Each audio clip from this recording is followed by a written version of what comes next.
आज का टॉपिक रहेगा area and parameter of basic geometric figures. Part number 2 में कॉन्सेप्ट्स एंड थ्योरी हम लोग डिस्कस करेंगे। लास्ट क्लास में जहां पे छोड़ा था उससे आगे डिस्कस कर रहे हैं angles in A circle. The angle subtended bye an arc at the centre is twice the angle subtended at this circumference. यानी कि जैसे कि एक सर्कल दे रखा है, ठीक है ना, ये सर्कल का सेंटर दे रखा है, ठीक है, और यानी यहां पर एक कोण खींच लो, इसको आर्क बोल लो। मान लो कि ये ए बी एक आर्क है। अब इस आर्क के द्वारा सर्कल के सेंटर पर, है ना, जो एंगल बनेगा वो जो सरकमफ्रेंस पर एंगल बनेगा उसका डबल होगा। यानी सरकमफ्रेंस मान लो कि सी पॉइंट है, सर्कल का सेंटर ओ है, ए बी आर्क के द्वारा सर्कल की सरकमफ्रेंस के सी पॉइंट पर जितना मान लो थीटा एंगल बन रहा है, तो ए बी आर्क के द्वारा सर्कल के सेंटर पर थीटा का डबल, तो 2 थीटा एंगल आप लोगों का यहां पर बनेगा, ठीक है। टेंजेंट प्रॉपर्टीज, फर्स्ट है आपकी radius drawn to the point of tangency is perpendicular to the tangent line, ठीक है ना। यानी कि कोई सर्कल है, सर्कल के सेंटर से, और ये कोई टेंजेंट है आप लोगों की, ये ओ पॉइंट है, ये ए बी एक टेंजेंट है, और मान लो कि एम पॉइंट है, सर्कल के सेंटर से ओ एम क्या है, रेडियस है, टेंजेंट ए बी पर जब इसको मिलाते हैं तो 90 डिग्री का एंगल बनता है। Tangents drawn from an external point to a circle are congruent. यानी कोई सर्कल है और कोई एक्सटर्नल पॉइंट P है, और P से अगर 2 टेंजेंट यहां पर मैं ड्रॉ कर रहा हूं, 2 स्पर्शरेखा, एक PA और एक PB, तो ये दोनों की लेंथ आपस में बराबर होगी, PA बराबर हो जाएगी PB के। थर्ड है आप लोगों का the length of the 2 tangent segment drawn from an external point to a circle are equal. वही बात है, यानी कि PA बराबर PB के बराबर हो जाएगा आप लोगों का। साथ ही साथ O सर्कल का सेंटर है, O से A को मिलाऊंगा तो परपेंडिकुलर डलेगा, O से B को मिलाऊंगा तो यहाँ पे परपेंडिकुलर हो जाएगा। Tangent from an external point, suppose that 2 tangent are drawn to a circle as from an exterior point P. Let the points of contact be A and B as shown. ये आप लोगों को इस तरीके से दे रखी है। अब आगे क्या बोल रहा है कि the length of these 2 tangent will be equal. लंबाई तो इन दोनों टेंजेंट की बराबर हो जाएगी, यानी कि PA बराबर PB का हो जाएगा, ये दे रखा है यहाँ पर। They will subtended equal angle at the center, that is angle POA बराबर POB। यानी कि एंगल POA, ये वाला एंगल और ये वाला एंगल भी बराबर हो जाएगा आपस में, ठीक है ना। आगे देखते हैं secant theorem. If 2 secant segment are drawn from the same external point to a circle, the product of the length of 1 secant segment and its external segment is equal to the product of the length of the other segment and its external segment. देखो क्या बोल रहा है, मान लो कोई circle है, second होती है छेदक रेखा, और कोई एक्सटर्नल पॉइंट P है। अब P से मैंने सेकेंड खींची, एक PAB तक होते हुए निकल रही PAB, और दूसरी सेकेंड मैंने ड्रॉ करी PCD, है ना।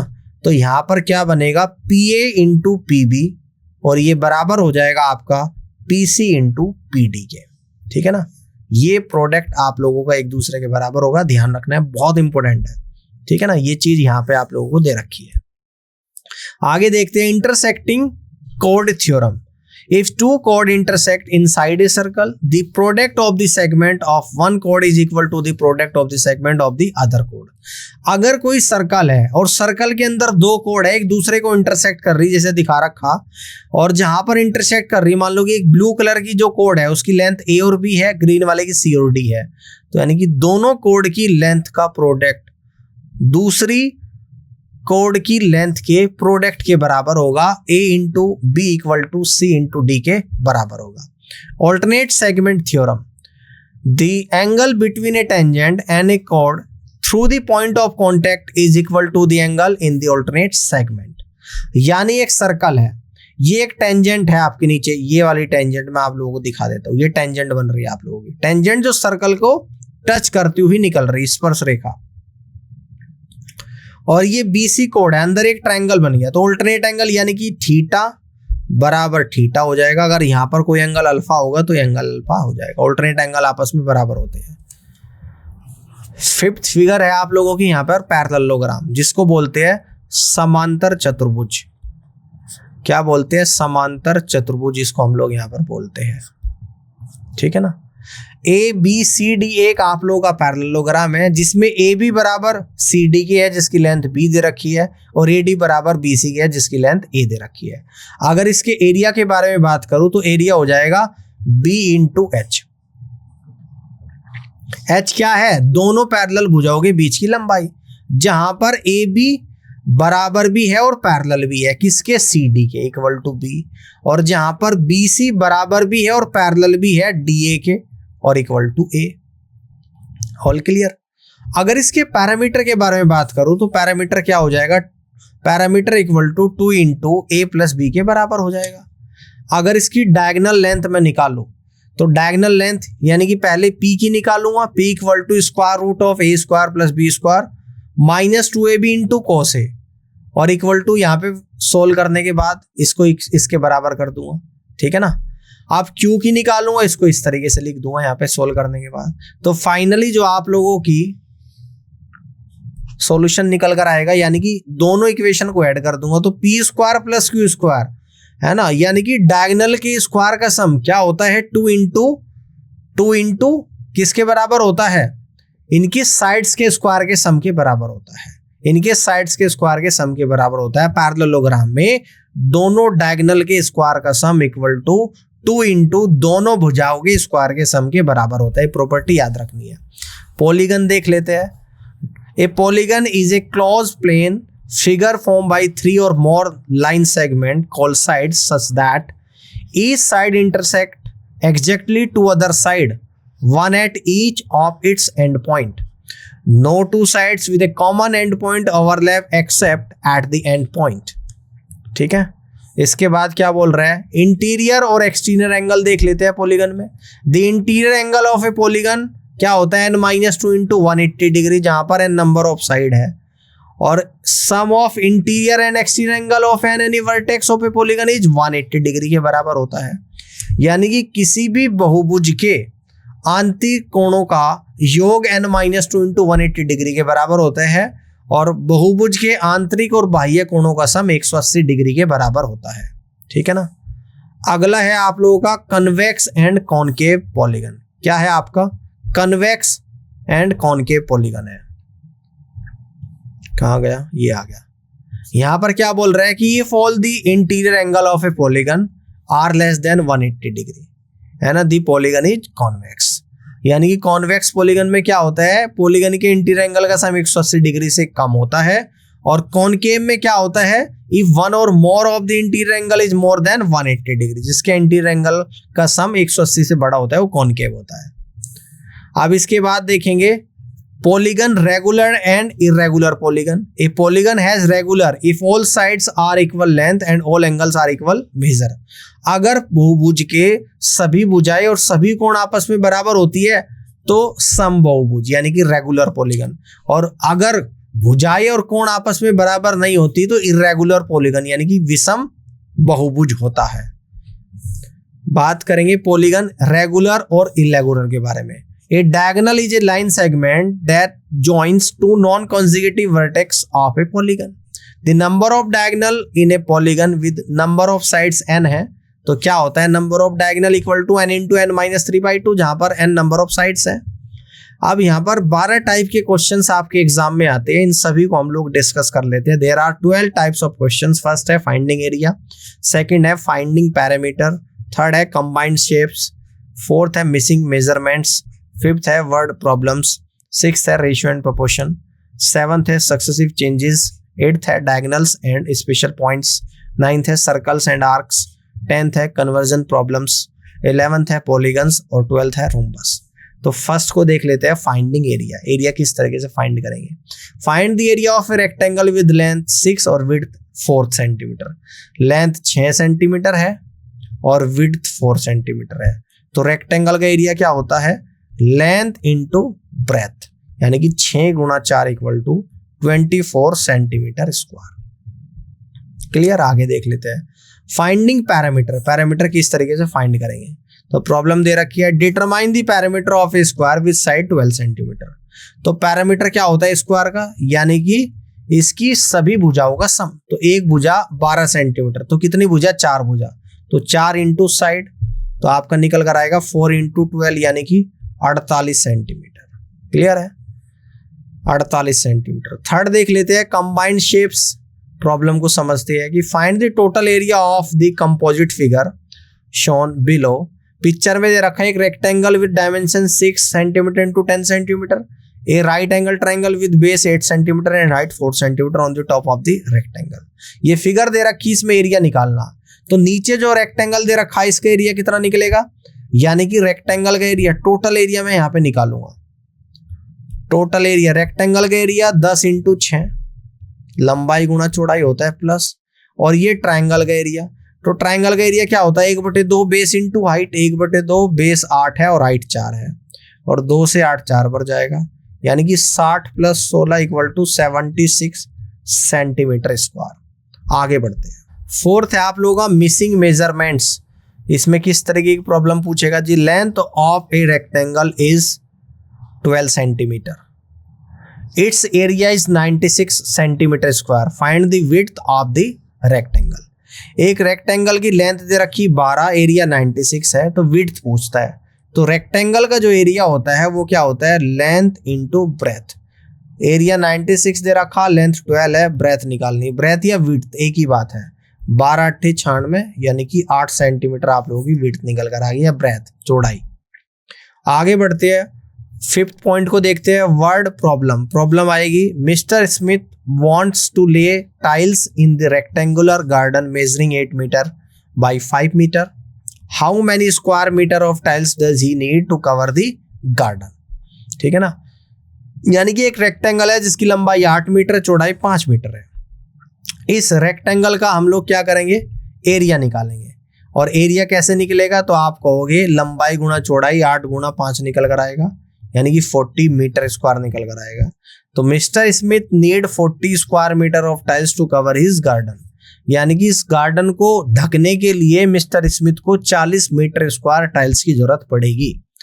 अगला है आप लोगों का रेशियो एंड प्रपोर्शन। तो प्रॉब्लम को समझती है कि the side of a rectangle are in the ratio, यानी कि आयत की भुजाएं 3 और 4 के अनुपात में है। इसका एरिया 252 सेंटीमीटर स्क्वायर है, तो इसकी लेंथ और विड्थ आप लोगों को बतानी है। इसकी भुजा को 3 और 4 के जब रेशियो में दे रखी, तो इसको 3x और 4x मान लेता हूं। तो इस रेक्टेंगल का एरिया जो निकल कर आ जाएगा वो निकल कर आएगा 3x × 4x। ये दे रखा 252 = कितना आ जाएगा, यानी कि 12x² आएगा। तो 12 दूनी 24 और 12 × 12, x² = 21 आपका आ जाएगा। ठीक है ना, तो यहां से इसकी लेंथ कितनी है, 3x है, और ब्रेथ कितनी है, 4x है, ये निकालना। तो पहले तो x निकालेंगे, x = √21 आ जाएगा। तो यहाँ पे रख देंगे 3√21 और इसको रख देंगे 4√21। चाहो तो सॉल्व भी कर सकते हो, ठीक है ना। आगे बढ़ते हैं, दशमलव में आपकी वैल्यू आएगी। सक्सेसिव चेंजेस, प्रॉब्लम समझते हैं। The length of A rectangular is increase by 20% and width is increase by 10%। Original area 120 है, तो न्यू एरिया बताना। एक आयत की लंबाई 20% बढ़ा दी, चौड़ाई 10% कम कर दी। इसका जो एरिया था, यानी कि इसका जो ओरिजिनल क्षेत्रफल था 120 सेंटीमीटर स्क्वायर था, तो नया क्षेत्रफल आप लोगों को बताना है। ठीक है ना, नया क्षेत्रफल आप लोगों को बताना है। तो सक्सेसिव चेंज देख लूंगा कि टोटल कितना % चेंज आया है एरिया में। तो एरिया सक्सेसिव चेंज जब करेंगे तो कितना आएगा, 20 + 10 और प्लस का 20 × 10/100%। ठीक है ना, 0 से 0 आप लोगों का चले जाएगा। क्लियर है, तो ये आप लोगों का जो चेंज यहाँ पर निकल कर आया है, ये निकल कर आया आप लोगों का 32%। क्लियर है, सॉरी, विड्थ को 10% डिक्रीज किया गया, तो माइनस यहाँ पर आएगा, माइनस आएगा। तो माइनस जैसे ही आएगा तो चेंज जो निकल कर आएगा, भाई लंबाई 20% इंक्रीज हुई है और विड्थ क्या हुई है, डिक्रीज हुई है। 20 - 10 - 20 × 10/100, यानी कि 8% का चेंज आ गया एरिया में। पहला जो एरिया था वो 120 क्या था, सेंटीमीटर स्क्वायर, है ना, ये था ओरिजिनल एरिया। और अब कितना हो जाएगा, यानी कि अब 8% इंक्रीज हो जाएगा, 8% इंक्रीज। तो अब एरिया हो जाएगा 120 + 120 का 8%। ठीक है जी, तो ये निकल कर आएगा 120 + 0 से 0 जाएगी, 12 × 8 = 96/10, यानी कि 9.6। तो 129.6 कितना निकल कर आएगा आप लोगों का, सेंटीमीटर स्क्वायर। 129.6 सेंटीमीटर स्क्वायर आप लोगों का यहां पर निकल कर आएगा। आगे देखते हैं 8th point, diagonals and special points. Problem दे रखी है आपको, in square with side length 6 centimetre find the length of the diagonal. एक वर्ग की जो भुजा है वो 6 सेंटीमीटर दे रखी है, डायगोनल बताना। तो वर्ग का डायगोनल क्या होता है, मैंने आपको बताया था फॉर्मूले में कि होता है भुजा इंटू √2 के बराबर होता है, यानी कि 6 इंटू √2 सेंटीमीटर के बराबर आप लोगों का निकल कर यहाँ पर आ जाएगा। ठीक है, आगे देखते हैं सर्कल्स एंड आर्क्स। प्रॉब्लम कैसे दे रखी है, find the area of the sector form by A central angle of 60 degree in a circle with radius 7 centimetre. तो क्या निकालना है, एरिया ऑफ सेक्टर बताना। तो यहां से हम लोग निकाल देंगे एरिया ऑफ सेक्टर। तो एरिया ऑफ सेक्टर क्या होता है, pi into R square into theta divide by 360 degree. Pi की वैल्यू 3.14 है, आर कितना है 7 7 49 है, थीटा कितना है 60 और डिवाइड बाई 360। 60 से 360 6 बार आप लोगों का यहाँ पर जाएगा और इसको हम लोग सोल्व कर देंगे, है ना। तो इसको किस तरीके से सोल्व करेंगे, यानी कि ये 2 से 3 बार कट जाएगा और ये 2 से 2 ही कम 2, 2 5 10, 2 7 14। क्लियर जी। अब 49 की यानी कि 1.57 इंटू 49 और डिवाइड बाई 3। अब थोड़ी कैलकुलेशन यहाँ पर हमें करनी पड़ेगी, कर लेते हैं, वैसे मुश्किल कुछ नहीं है। 49 के 7 में गुणा तो 5 7 35, 343 तो 3 आ गया, 34 बचा। 49 की 5 में गुणा तो आपका आएगा 245।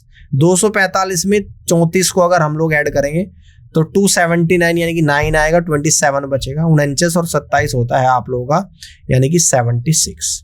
2 अंकों के बाद दशमलव और 3 से डिवाइड कर देंगे। 2 अंकों के बाद दशमलव और 3 से हम लोग क्या करेंगे, यहाँ पर इसको डिवाइड कर देंगे। ठीक है ना, तो बात समझ में आ रही है। तो आपका आ जाएगा यहाँ पे 3 दूनी 6, 3 पंजे 15, 3 छंग 18 और 3 चौक 12 और ये आपका सेंटीमीटर स्क्वायर आएगा। तो area of sector 25.64 centimetre square के बराबर आएगा अप्रोक्सीमेशन में। 10th देखते हैं कन्वर्जन प्रॉब्लम्स।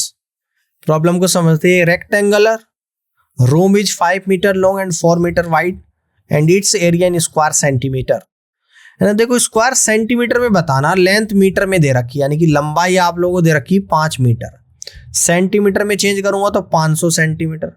चौड़ाई दे रखी है आपको 4 मीटर, सेंटीमीटर में चेंज करूंगा 400 सेंटीमीटर। एरिया बताना रेक्टेंगल का L इंटू बी होता है, यानी कि 500 इंटू 400, ये निकल कर आएगा 5 चौक 20, 1 2 3 4 जीरो और लगा दूंगा सेंटीमीटर स्क्वायर। तो ये आप लोगों का यहाँ पर निकल कर आएगा 2 lakh centimetre square area of rectangle. Clear जी। 11th है आप लोगों का पॉलीगन्स। तो इसमें प्रॉब्लम समझते हैं कि each interior angle of a polygon is 108 degree, find the number of sides of the polygon. Polygon के प्रत्येक आंतरिक कोण 108 डिग्री है, तो पॉलीगन की भुजा बतानी है। पॉलीगन के प्रत्येक आंतरिक कोण का formula, each interior angle of polygon, angle of polygon ये देख लेते हैं। तो ये आप लोगों का n-2 into 180 degree divide by n, ये दे रखा आप लोगों को 108 equal to n-2 into 180 degree divide by n। 18 छिका 108, 18 धाम 180, 2 से 5 बार, 2 से 3 बार, cross multiply 3n equal to 5n-10, तो 2n इक्वल टू 10 यानी कि n बराबर 5 आ गया। तो number of sides of the polygon is equal to 5 निकल कर आ गई है। ठीक है जी, कर लोगे इस तरीके से। और 12th है आप लोगों का रोम्बस। किस तरीके की प्रॉब्लम रोम्बस में पूछेगा, है ना। तो one of the diagonal of a rhombus and each sides are equal. ठीक है ना, कहता है कि one of the diagonal of a rhombus, rhombus का एक विकर्ण और एक भुजा बराबर है, find the angle of the rhombus. तो रोम्बस का एंगल आप लोगों को बताना है। तो रोम्बस का क्या बताना है आप लोगों को, एंगल बताना है। रोम्बस होता है आप लोगों का समचतुर्भुज, और समचतुर्भुज में क्या होता है कि सभी भुजाएं आपस में बराबर होती है। इस तरीके का आप लोगों का समचतुर्भुज है। मान लो कि ये ABCD आप लोगों का एक समचतुर्भुज है, इसकी सभी भुजाएं आपस में बराबर है। कहता है कि इसका डायगोनल और एक भुजा आपस में बराबर यहाँ पर दे रखी है। ठीक है, इस तरीके से आप लोगों को यहाँ पर दे दिया। ठीक है ना। Let PQRS be a rhombus such that its diagonal PR। चारों भुजा बराबर है, एक डायगोनल बराबर है। तो triangle PRS and triangle PQR are equilateral, दोनों ट्रायंगल एक दूसरे के बराबर हो जाएंगे। जब दोनों ट्रायंगल एक दूसरे के बराबर हो जाएंगे, और इक्विलेटरल ट्रायंगल में क्या होता है, प्रत्येक एंगल 60 डिग्री का होता है। मैं आपको समझाता हूँ। यहाँ पर एक रोम्बस मैंने बनाया ABCD, जिसकी भुजाएं आपस में बराबर होती है। AB बराबर BC बराबर CD बराबर DA, और एक डायगोनल यानी कि AC भी इनके बराबर है। ठीक है जी। अब जब AC AB BC आपस में बराबर है, यानी कि ये बराबर है, तो ये आपका इक्विलेटरल ट्रायंगल बन गया। इक्विलेटरल ट्रायंगल में ये भी एंगल 60, ये भी 60 और ये भी 60। और इसी तरीके से ADC भी एक इक्विलेटरल ट्रायंगल बन गया, तो ये भी 60, तो ये भी 60 और ये भी 60। अब क्या पूछता है, find the angle of the rhombus. अब देखो एंगल A 120 है, एंगल B आप लोगों का, एंगल A आपका निकल कर आएगा यहाँ पर 120, एंगल B निकल कर आएगा 60, एंगल C निकल कर आएगा 120 और एंगल D आपका निकल कर आएगा 60। ये इस तरीके से रोम्बस के सभी एंगल्स को आप लोग यहाँ पर इजीली निकाल सकते हो।